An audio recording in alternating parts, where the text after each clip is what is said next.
What's going on, Toycanic fans and Toycanic practitioners? Today I've got an interesting one.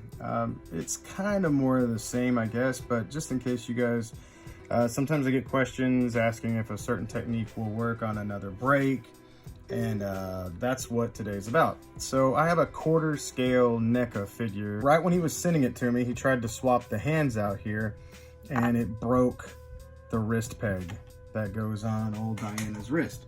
So what I'm going to try to do here is, without removing this peg here, what I'm thinking what happened is he tried to swap it out and it just popped. I don't know if this is stuck in here or not, but what I was going to try to do, since it's already got a hole in here, is I was going to take a 0.9 millimeter drill bit, and what I'm going to do is I'm going to drill a hole through here and basically insert our eye hook screw method. So we're going to start by drilling in here.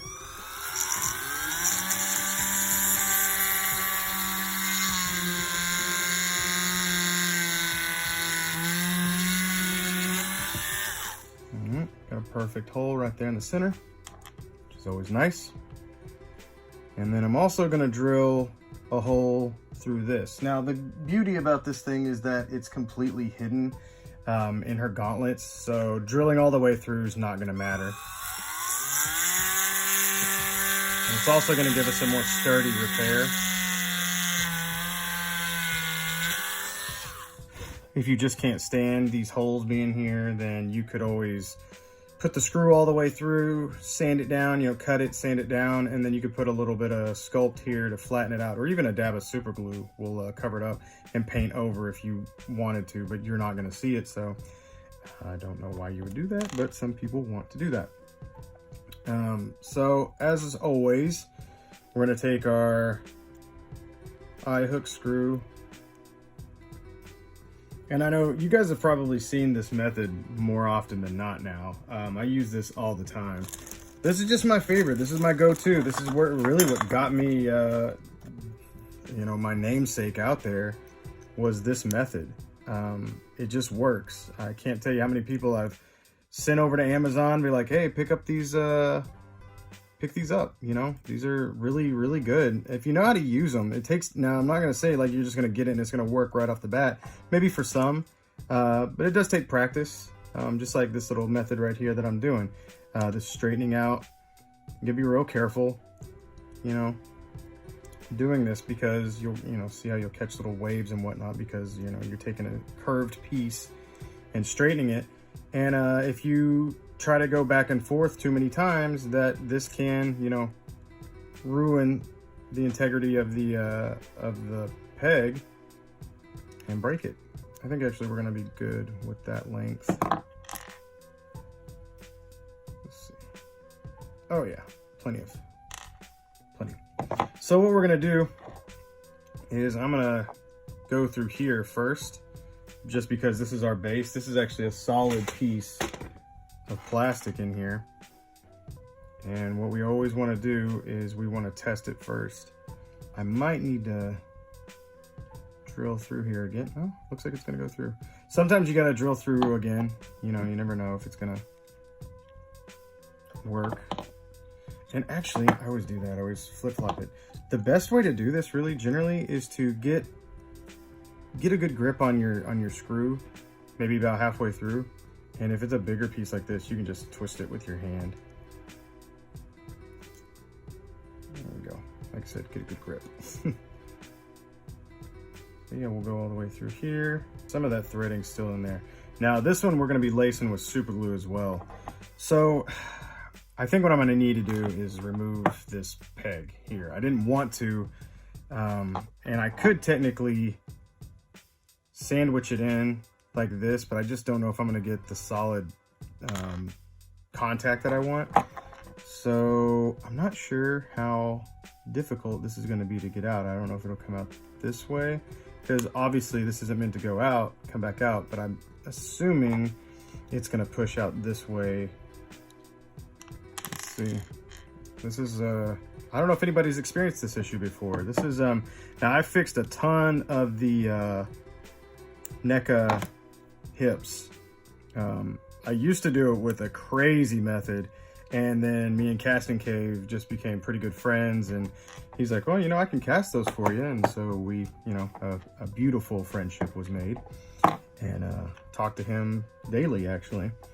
If you guys want any kind of things, any like great head cast, he does weapon cast. He casts just about everything, but his quality's good. And man, if you want to pay the extra, which he does not charge enough in my opinion, but he does amazing head paint, like repaints and whatnot. He paints his cast and all that stuff. But just a little shout out for him there. Actually, I'll put the put his web address on there, so go check him out. He's amazing. He's always putting up new stuff. Dude is super cool, very knowledgeable. So right now what I'm doing is testing, like we do. We always want to test. And it looks like this is going to work out really, really well. Yeah, I'm very happy with this. So what we're going to do first, remove this. I'm going to remove this as well. So I backed up my screw quite a bit here. And we're going to take our Loctite super glue, liquid, and I'm going to put it right here on the threading. A little bit on the end here, because this is going to go on pretty far. And then we're going to put it back on. That super glue is going to take hold in there as it dries. It looks like it's kind of going in a little crooked. I don't want that. If that ever happens to you, if for some reason your screw is going a little crooked, you can actually grab this here. This is kind of the beauty of these things. Grip both pieces. Kind of bend it just a little bit. Look at that. Straight.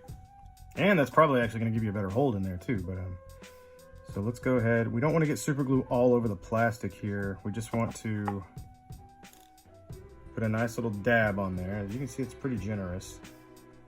And then we're gonna put our peg on. So with this, while that super glue is on there, you want to grab pliers definitely for this, because that could be really hard to do with just your fingers, and it might dry, and you don't want that to happen. So, and also see how I've got the screw gripped with these pair right here. That's so it doesn't, you know, if you've got that plastic gripped and you're trying to press this, it might come loose or it might break your hold, and you don't want that. So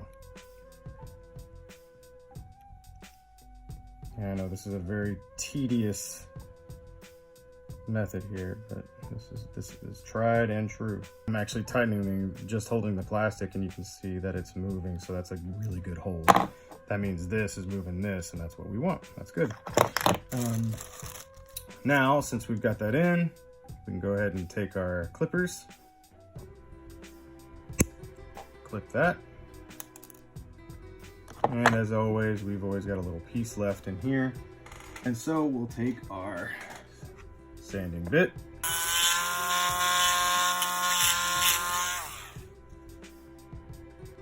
And we got a nice smooth area here. And you might want to let this dry just a little bit longer. Also, you can still see like the hole here where the screw is in. Might not be a bad idea to go ahead and just add a little bit of super glue there.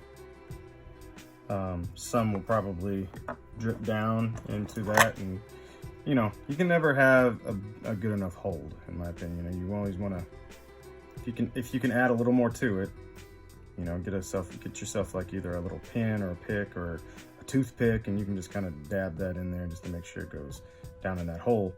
And that'll just give you a nicer, I think, a nicer hold. It's not necessary, but you know, just in case. A little extra insurance, basically. So we're gonna let that dry, and then we'll reconnect this.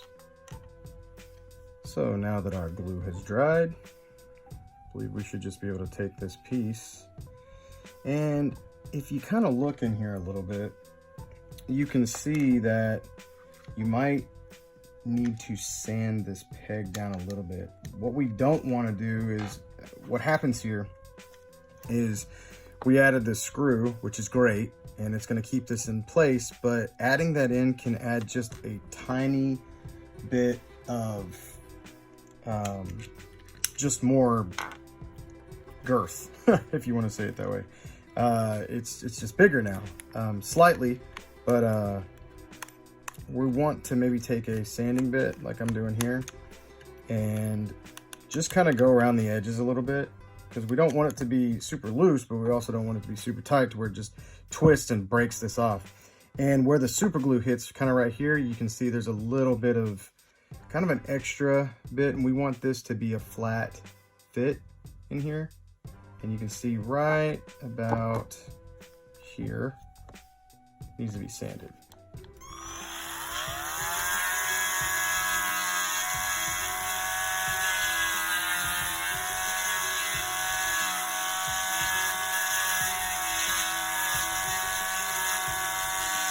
And I'm also sanding around here just a little bit, because whenever I was gripping it so tight with the pliers, it left some teeth marks in there.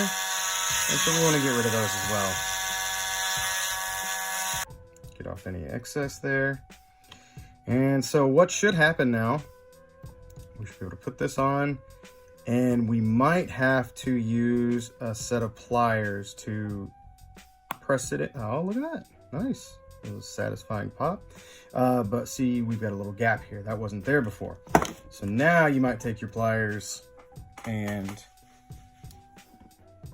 just kind of grip like this from the side. There we go. I got no gap. Oh, there's a little gap here, so we'll do it on this side too. Yeah, perfect. Now, what we want is for this to twist. Oh man, yeah. And there we go. Nice, tight, not spinning. You can tell this isn't spinning. Yeah, we don't want the peg to spin, because that means it would just be ripping off of there. And I guess it's kind of got a little bit of gappage here, which I don't think is gonna be the problem. I think it's just because I didn't pinch it hard enough on this side. Yeah, there we go. That'll take care of that. So yeah, nice little tight fit, and all this will actually be hidden inside of the wrist. The long part goes back into where the wrist, and this will be where the hand's connected. Now, what happened before though was that whenever he tried to fix this, this is so tight that it broke it. So what I'm gonna do is we could either sand out the hand, which is generally easier, or we could sand this baby right here, the peg, just a little bit. I'm gonna sand down the peg just so I can keep the integrity of the old hands. So just a tiny bit. It's even got like a number printed on here, which is weird for where the hand would actually be going in and spinning. It would add a little tension to it, which I'm not sure why they did that, but we can get rid of it.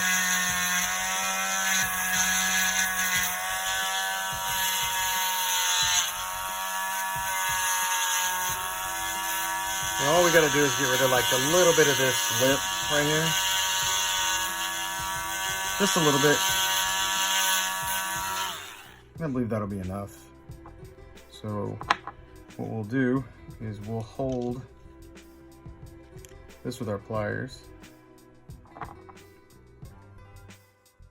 Now, I want it to like kind of simulate it going in, but I think I'm gonna need to hold it with my hands. Oh yeah, there we go. Perfect little pop.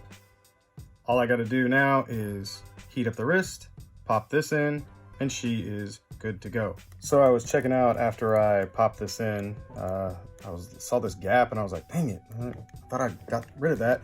Well, turns out here's the other factory one that I haven't messed with at all, and it's got a gap in it as well, so that's just normal. So if you got a little gap in there, no big deal. It's not going anywhere, and like I said, this is actually proof that you can't see any of the metal that's in there. That we, our little screw drill bits, so we're good. And so while you stare at her face, I hope you guys learned something today. And as always, take care out there and keep repairing.